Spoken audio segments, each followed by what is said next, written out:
Hello everyone, welcome to another brand new video. And in this video, I will show you how to adjust highlights in Adobe Lightroom. It's really quick and simple and the process is really straightforward, so let's jump right in. First, open your Adobe Lightroom app.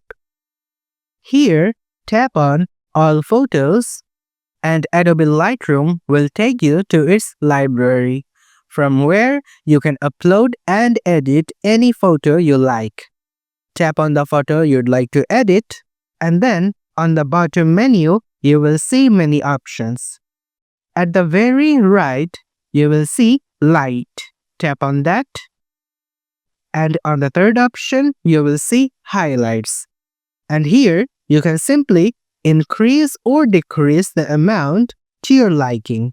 If you found this video helpful, please give it a thumbs up. If you have any questions, comment below and we'll be more than happy to answer it for you. And if you want to see us more on your For You page, subscribe to our channel.